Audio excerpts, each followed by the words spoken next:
থেকে লোক নিয়ে এসে আমি কচুরি বানাবো, জিলিপি বানাবো। আমি পারি জিলিপি বানাতে।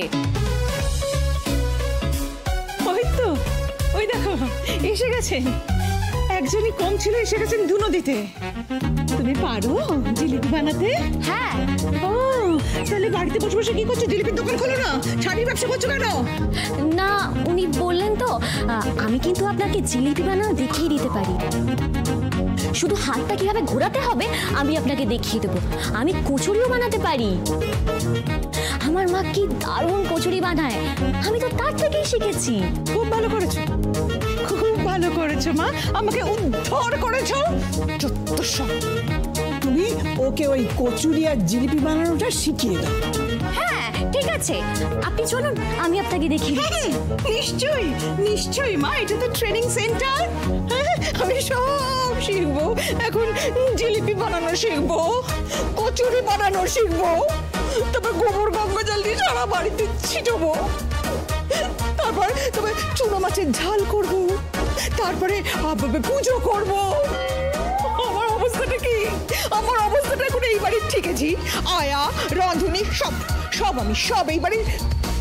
আমার কি মনে হচ্ছে জানো, এই বাড়িতে এখন একটা পুরুষতান্ত্রিক বাড়ি হয়ে গেছে। আরে যা যা যা খুশি হোক, বাড়ি যা খুশি হোক, ভাবছো কেন তুমি? দেশটা তো গণতান্ত্রিক, মানে তুমি আমি তো গণ নাকি, কোনো প্রবলেমই নেই। শুধু হয়েছে কি, আমার খুব জিলিপি খাওয়ার স্বাদ হয়েছে।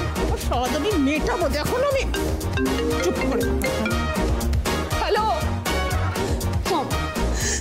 মম, এসব কি হচ্ছে বলো তো মম? কি হয়েছে?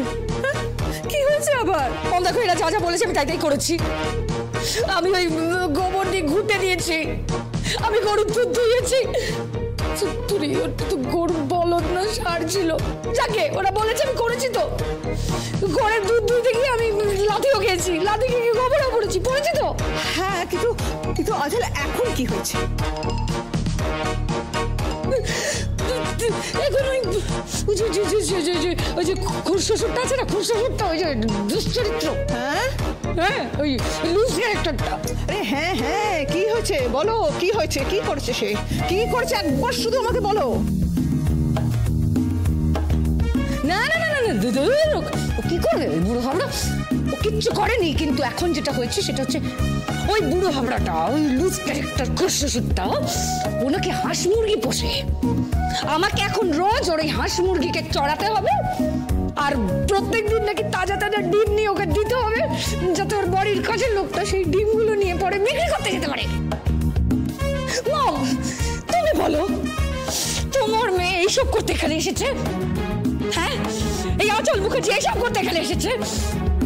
আমি এখন, আমার কোনো কাজ নেই, আমি এখন ওই হাঁস মুরগি এগুলো চড়িয়ে বেড়াবো, তাজা তাজা ডিম নিয়ে বিক্রি করতে যাবো, আমি জলে হাঁস চড়াবো? না না।